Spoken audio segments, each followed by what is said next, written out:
banyak sekali di negara kita ada orang punya anak gadis misalnya, lalu pacaran dengan seorang laki-laki. Datanglah si laki-laki ini malam minggu atau malam ahad di rumah orang tua si perempuan, lalu pamit, om, tante, saya mau pamit, mau jemput si fulana misalnya. Lalu orang tuanya bilang apa? Silahkan. Saya mau tanya sekarang Bapak Ibu sekalian, coba tangkap secara rasional. Ini pembukaan ceramah kita ya. Kalau dia bilang silahkan, silahkan apa ini? Dia persilahkan anaknya dijemput oleh pacarnya. Silahkan apa? Silahkan berzina, silahkan mau tiduri anak saya, silahkan mau ngobrol, silahkan mau nikmati, begitu?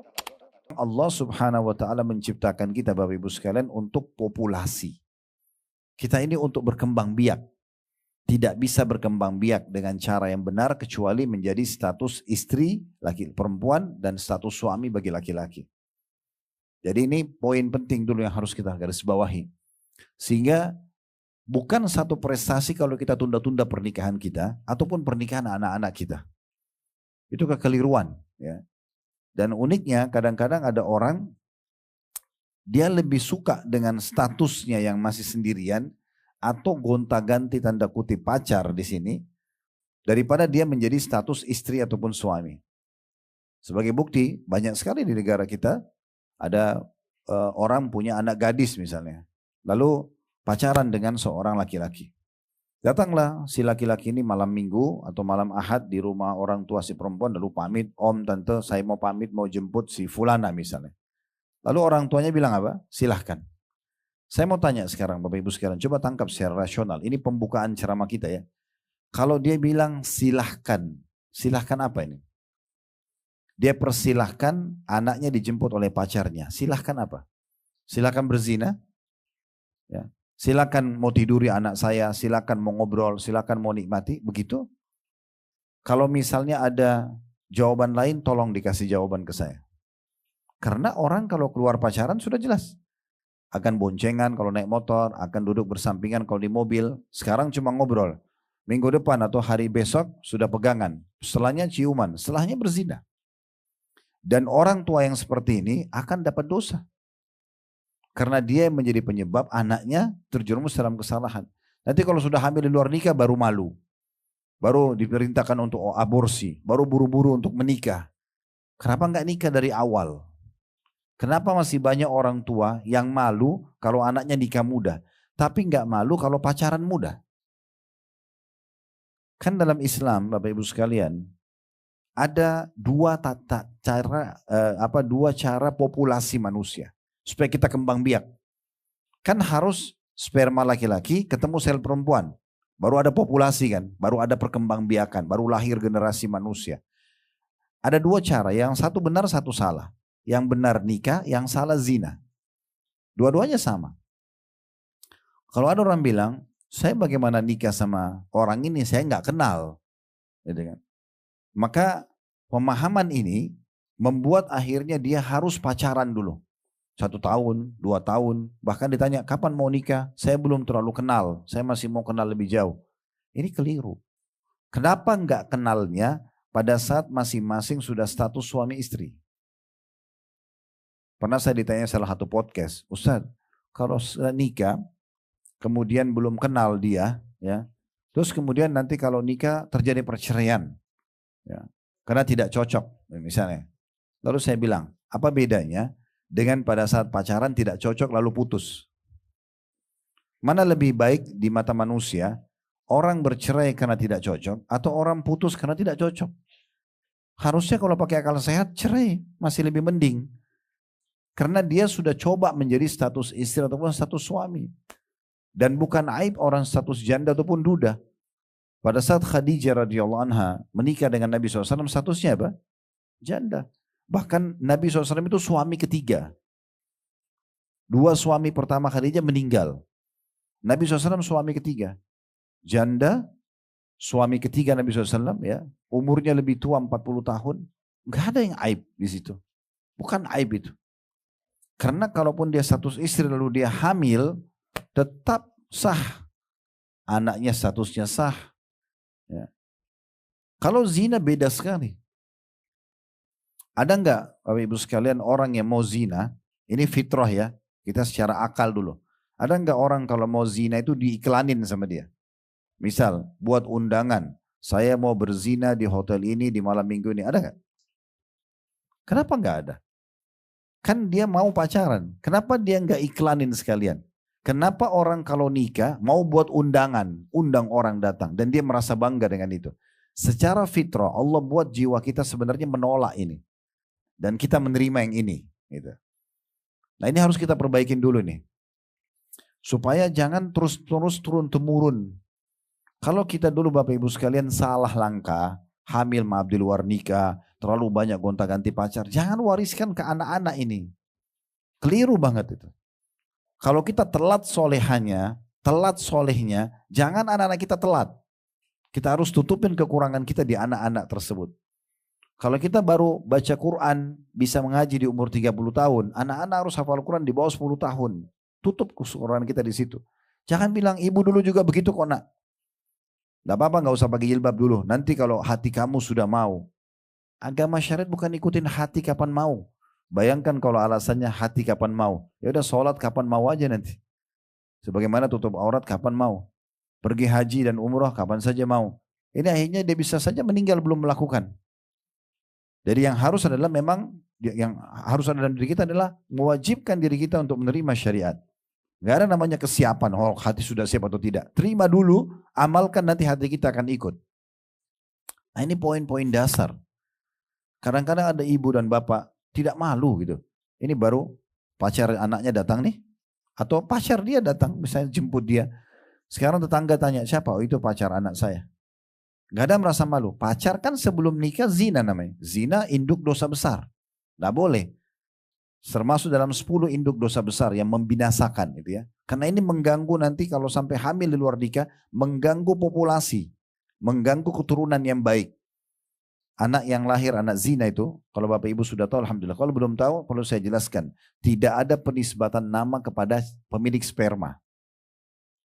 Walaupun itu ayahnya, kalau dia sudah nikah, ya pemilik sperma ini kalau di zina itu nggak ada namanya nasab. Gak ada, misalnya fulana bin fulan, itu nggak boleh dinisbatkan. Karena sperma dituangkan itu tidak sah. Kalau sudah nikah, maka anaknya baru dianggap anak sah, penisbatan. Kedua, tidak ada warisan di antara mereka. Coba Bapak Ibu cari, searching aja di Google, hukum anak zina. Akan dijelaskan semua sama. Gak ada penisbatan nama, tidak ada warisan di antara mereka. Tidak ada kewalihan kalau anak perempuannya mau nikah. Gak boleh dia yang menikahkan. Gak boleh dia jadi walinya. Ini kan bahaya sekali statusnya. Hanya karena salah saja menerima sperma atau menuangkan sperma. Ini masalah ini. Ya. Jadi kita harus perbaikin dulu. Untuk menjadi wanita yang salehah, laki-laki yang saleh, itu butuh status secara agama. Orang bilang begini, Ustaz, gimana caranya saya menikah atau anak saya menikah sementara belum pacaran? Ada tipsnya dalam Islam. Bapak Ibu fokus ke 4 saja. Yang pertama, nazar syar'i. Lihat apa yang membuat kita menarik. Dan itu tolak ukurnya wajah dan telapak tangan saja cukup. Ya. Wajah itu simbol setengah badan, telapak tangan simbol setengah badan. Cukup. Ya. Dan Nabi SAW mengatakan, lihatlah dalam hadis yang sahih, lihatlah sesuatu yang menarikmu untuk menikah. Nah, nazar syar'i ini melihat, tapi melihatnya tentu kami sarankan bukan melalui foto, gitu kan. Nazar syar'i melihat langsung. Kalau anak perempuan itu si laki-laki pamit baik-baik dengan keluarganya di depan ayahnya atau walinya. Kalau ayahnya sudah meninggal bisa pamannya, bisa saudaranya. Yang penting mahram dia. Kemudian duduk dan berbicara. Silakan berbicara di situ. Dan pembicaraan umum, ya. Bagaimana kalau jadi istri, si itu perempuan pun nanya bagaimana kalau jadi suami, apa visi misinya, tujuannya menikah apa, gitu ya. Bagaimana nanti ke depannya kalau punya anak, apakah ada arahnya ke agama atau tidak. Misal kita bicara seperti itu nanti akan umum ya. Yang jelas melihat ini bagian daripada syariat, tapi tidak boleh janjian berduaan. Dia harus ada wali wanita. Ibu harus paham ya. Fungsi wali tahu nggak? Kalau ibu nikah harus ada ayahnya. Apa fungsinya? Fungsinya itu ibu sekalian fahami baik-baik. Jadi jangan melanggar nikah tanpa wali. Makanya Nabi SAW bilang wanita manapun yang nikahkan dirinya tanpa izin walinya nikahnya batal. Wali ini backingan. Pembelahnya ibu. Ya. Kalau ada seorang ibu di jalan, dia ditemani oleh anak laki-lakinya yang masih kecil aja, misalnya masih 7 tahun, 8 tahun. Kalau ada yang mau berbuat jahat, orang jahat itu masih segan dengan anak laki-laki ini. Apalagi kalau orang dewasa. Jadi seakan-akan kehadiran wali itu dikatakan kepada calon suaminya, ini saya punya ayah loh. Jadi kalau kamu jahat sama saya, ini ada pembela saya. Itu fungsinya wali. Jadi jangan nikah tanpa wali. Nah, itu. Ibu-ibu juga hati-hati. Izin pernikahan anak itu murni punya suami. Punya ayahnya ya. Karena banyak terjadi juga di negara kita. Seorang laki-laki suka perempuan, dia lamar ke ayahnya, ayahnya tolak. Lalu yang didatangi disogok ibunya. Kasih hadiah lah, ibunya perempuan ini kasih hadiah. Apa terbeli hatinya, oke nggak apa-apa nak nikah walaupun ayahnya tidak setuju. Gak bisa, batal. Ibu nggak punya hak di situ. Ibu nggak punya hak dalam penisbatan nama. Walaupun ibu ngandung 9 bulan, nama ayahnya Ahmad, anaknya ibu Aisyah, Aisyah binti Ahmad. Gak bisa berubah jadi namanya ibu selamanya. Nasab haknya ayah. Begitu juga kewalihan, sama. Gak bisa gitu. Ya. Jadi harus hati-hati. Kewalihan itu hanya batal kalau si ayah kafir, non muslim atau murtad, ya, itu tidak ada kewalihan. Atau si ayah ini fasik, ahli maksiat, yang misalnya anak perempuannya dilamar oleh 2 orang nih. Yang A sama B. A ini orang soleh, yang B ini orang fasik. Ahli maksiat, misalnya narkotika segala macam. Tapi ayahnya maksa anak perempuannya nikah sama orang narkotika ini. Di saat itu boleh walinya pindah ke wali hakim. KUA ada, pemerintah gitu ya. Karena dia akan menjerumuskan anaknya pada maksiatan. Tapi kalau tidak nggak boleh. Tapi kan Ustaz, Nabi bilang ibumu, ibumu, ibumu. Iya, itu dalam pelayanan Bu. Jadi kalau anak ibu misalnya minta sama anak laki-lakinya atau anak perempuannya, nak tolong ambilin ibu minum. Suami ibu, ayahnya bilang, nak tolong ambilin ayah air. Di sini yang didahulukan siapa? Ibu. Pelayanan. Bukan dalam segala hal. Ibu nggak boleh intervensi ke dalam pernikahan suami anak-anaknya. Ibu boleh kasih masukan. Tidak boleh ibu ganti nasabnya, nggak bisa. Ya, ini poin-poin penting harus difahami di awal-awal gitu ya. Sehingga kita perjelas dulu status ini. Perjelas dulu statusnya gitu ya. Orang kalau menikah dimulai dengan kebahagiaan. Dan ini pengaruhnya besar. Dalam ilmu medis pun, kalau orang bahagia, kemudian terjadi interaksi biologis, tuangnya sperma bertemu dengan sel telur supaya ada populasi manusia dalam biologis, itu kan Allah buat supaya kita mau, kami laki-laki tuang sperma, ibu menerima sperma, hamil 9 bulan, supaya mau Allah kasih kenikmatan dalam biologis itu. Tapi caranya halal, harus dengan pernikahan misalnya. Nah ini orang kalau lakukan biologis dalam kondisi gembira, orang umumnya menikah gembira. Maka kualitas spermanya bagus, kualitas sel telurnya bagus. Yang nanti jadi bibit manusia. Biologisnya maksimal, karena nggak ada beban. Orang merasa bahagia, dia akan maksimal. Coba bayangkan kalau zina, masuk di hotel diam-diam. Sudah diikuti rasa takut, rasa khawatir. Berpengaruh nanti kalau pada kualitas spermanya sama sel telur yang bibit manusia, berkualitas juga pada biologisnya. Jadi nggak enak, kena ketakutan. Kalau hamil, dua-duanya senang kalau menikah. Kalau zina, dua-duanya malu. Kalau nggak malu, nggak akan terjadi aborsi. Gini secara akal. Ibu kalau hamil dari suami sah, perutnya besar, jalan di pasar, jalan di mall, malu nggak? Enggak. Ditanya, ibu hamil? Iya. Kan dari suami. Coba kalau hamilnya di luar nikah. Pasti ditutup, malu. Itulah terjadi aborsi. Kenapa? Kenapa dia nggak pamer aja sekalian? Oh, memang saya hamil dari pacar saya si fulan. Nggak berani. Umumnya orang nggak berani. Kecuali kita bicara orang non muslim itu lain. Mereka sudah rusak jauh dari pemahaman ilmu agama ya. Karena kita ini adalah muslim. Kita bicara salihah. Batasannya tadi ya. Maka orang malu. Kemudian juga kalau punya anak hamil, keluarganya juga senang. Kalau hamil di luar nikah, itu keluarganya malu. Yang lebih parah tadi saya bilang, generasi manusia ini kalau nikah statusnya sah. Ada penisbatan nasab, ada warisan, ada kewalihan kalau mau nikah anak perempuannya. Kalau anak zina nggak ada semua itu. Nah ini perbaikin dulu, Bapak Ibu sekalian. Supaya Anda betul-betul punya status salihah. Ya. Jadi usahakan selama masih memungkinkan punya status istri, jadi istri. Mau Anda masih gadis atau Anda janda. Mau Anda bujang atau Anda duda, sama. Itu bukan aib. Mungkin kita gagal di rumah tangga yang lalu, belum tentu gagal sekarang. Apa kata Abdullah bin Mas'ud radhiyallahu anhu? Saya kalau tahu umur saya tinggal 10 hari saja. Ini sahabat Nabi ya. Beliau bilang kalau saya tahu umur saya tinggal 10 hari saja. Maka saya tidak akan, maksudnya setelah hari ke-10 saya meninggal. Maka saya tidak akan lewatkan hari-hari itu kecuali dengan istri yang menemaniku. Karena ibu dan bapak punya status saja. Satu istri, satu suami ini pahalanya besar sekali. Status saja. Saya kasih contoh begini supaya mudah pahami. Kalau bulan Ramadan kita puasa, kita berada di bahtera pahala puasa. Mulai azan subuh sampai azan maghrib. Kita berada di kapal puasa. Ya.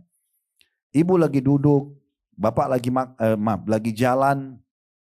Kalau lagi puasa ya, selain makan dan minum, kita aktivitas duduk, ngobrol, tidur.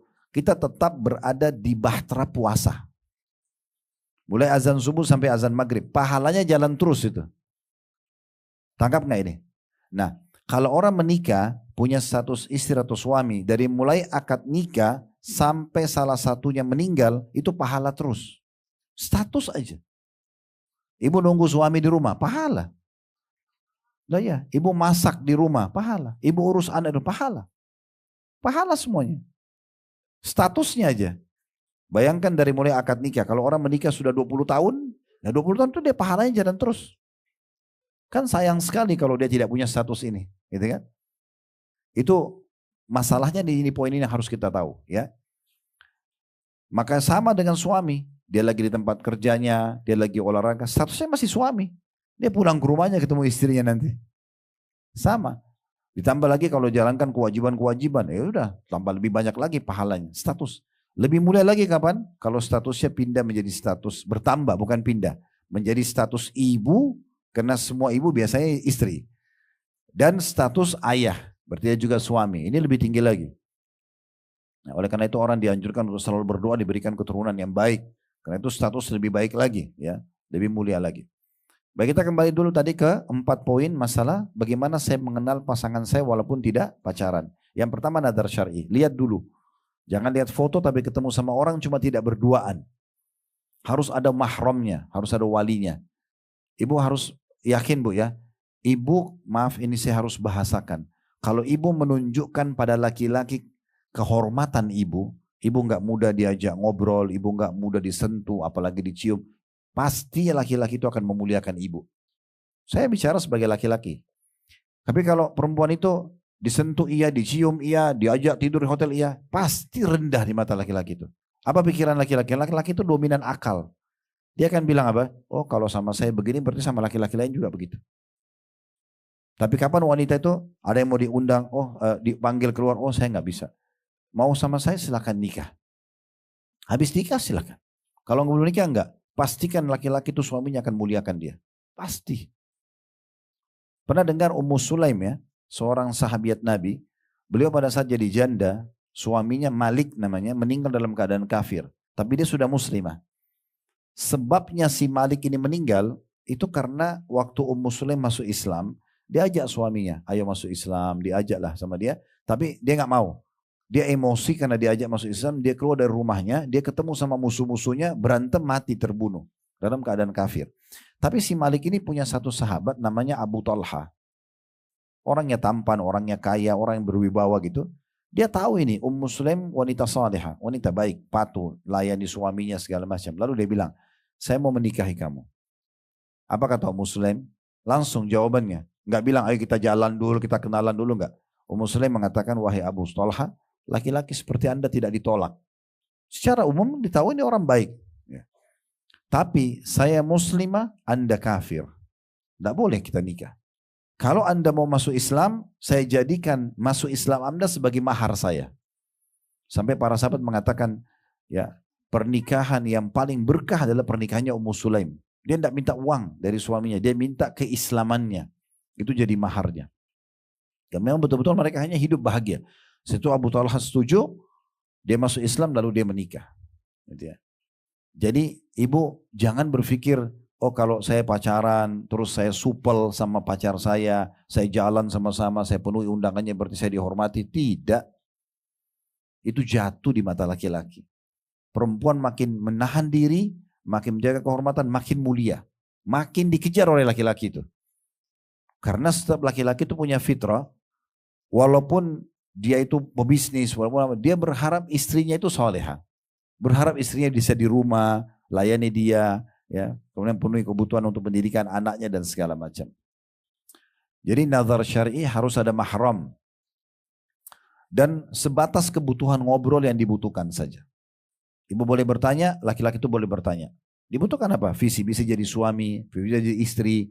Bagaimana kalau punya anak? Saya ini orang agamis. Setuju gak dengan orang yang lebih agamis, lebih kepada suka agama dan seterusnya. Hobi saya begini, tapi ada mahramnya, ngomong.